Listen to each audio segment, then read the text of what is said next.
যখন অন্যায় সংগঠিত হচ্ছে, যখন লোকাল প্রশাসন, সকলের কথা বলছি না, যে অংশটা বিকিয়ে যাচ্ছে, আমরা যখন বিচার পাচ্ছি না প্রশাসনের কাছ থেকে, যখন কোর্টের দ্বারস্থ হচ্ছি, আমাদের অ্যাডভোকেটদের সম্পর্কে তারা কুমন্তব্য করে অ্যাডভোকেটদেরকে ডিস্টার্ব করছে, যখন সমস্ত বাধা বিপত্তিকে উপেক্ষা করে অ্যাডভোকেটরা সিটডারা খাড়া রেখে সোজা রেখে এই চোরেদেরকে যে চুরি হয়েছে চাকরি এটা প্রমাণে যখন মরিয়া হয়ে উঠছে, যখন কলকাতা হাইকোর্টের মহামান্য বিচারপতিরা তাদের ন্যায়কে, তাদের বিচার ব্যবস্থায় তারা যেখানে আছে সেটাকে আরো শক্তিশালী করার জন্য কোন অপশক্তির কাছে মাথা নত না করে তারা যখন লড়াই দিচ্ছে, তাদেরকে বিভিন্নভাবে তাদেরকে ডিস্টার্ব করছে। বন্ধুগণ, সময় এসেছে এই গণতন্ত্র, এই বিচার ব্যবস্থা, এই আইন ব্যবস্থা তখনই সম্পূর্ণরূপে সুরক্ষিত থাকবে যখন জনগণ জাগ্রত থাকবে। জনগণকে জাগ্রত হতে হবে। কোন উকিলের সম্পর্কে, কোন জজের সম্পর্কে, কোন পুলিশের সম্পর্কে যদি শাসক ডিস্টার্ব করার চেষ্টা করে, আমাদেরকে ঐক্যবদ্ধ হয়ে ওই সমস্ত মানুষের পাশে দাঁড়াতে হবে, তাদের হয়ে গলা ফাটাতে হবে।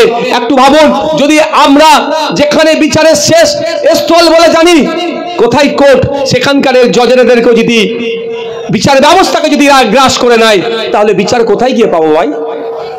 এরা ভয় দেখিয়ে, ধমকে চমকে, লোভ দেখিয়ে ওই বিচার ব্যবস্থাকেও কুলসিত করার চেষ্টা করছে, গ্রাস করার চেষ্টা করছে।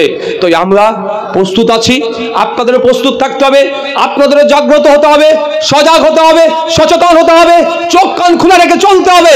যে কোনো জজ থেকে শুরু করে, কোনো আধিকারিক থেকে শুরু করে যে ন্যায়ের পক্ষে, অন্যায়ের বিরুদ্ধে লড়াই করছে, তাদেরকে যদি ডিস্টার্ব করে, আমরা ভারতীয় নাগরিক, পশ্চিমবাংলার নাগরিক, বাংলার অধিবাসী, আমরা ঐক্যবদ্ধ হয়ে যারা ন্যায়ের পক্ষে লড়াই করছে তাদের পাশে আমরা থাকবো।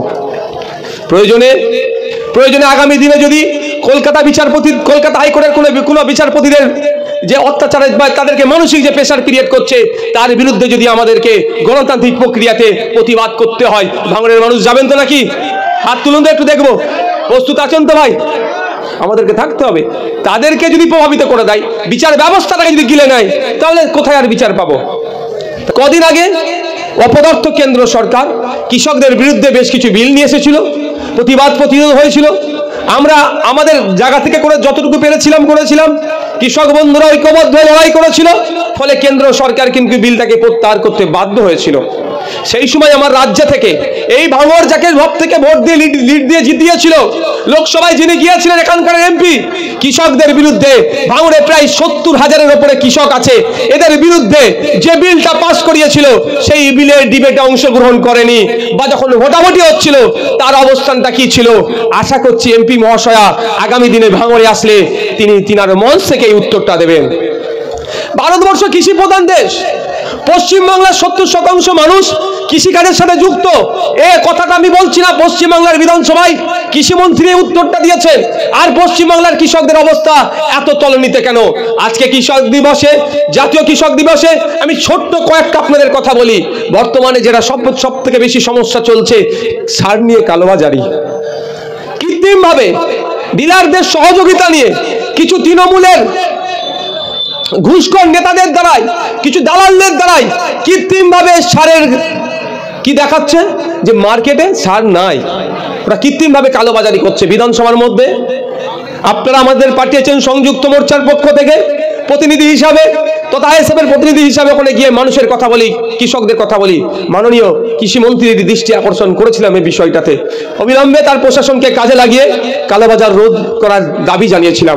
ড্রিম অয়েল ওয়ার্ল্ডের পক্ষ থেকে আমি ইসরাফিল। তো আমরা মেনলি সেকেন্ড হ্যান্ড ফোনের সাথে ডিল করে থাকি। যেসব বন্ধুরা, যেসব ভাইরা বেকার ঘুরছে, তো আমাদের এখান থেকে এসে 1 পিস 2 পিস 3 পিস হোলসেল প্রাইসে ফোন নিয়ে বিজনেস শুরু করতে পারে। তো আমাদের স্টক নিয়ে কোনো কথা বলতে হবে না, আনলিমিটেড স্টক আছে আমাদের। একটা ফোনের সাথে অথেন্টিক বিল বক্স দিয়ে আমরা সেল করে থাকি, অ্যান্ড হোলসেল অ্যান্ড রিটেল করে থাকি। তো আপনারা আসুন, ভেরিফাই করুন, কেনাকাটা পরে আপনার জাস্ট আগে ভেরিফাই করুন।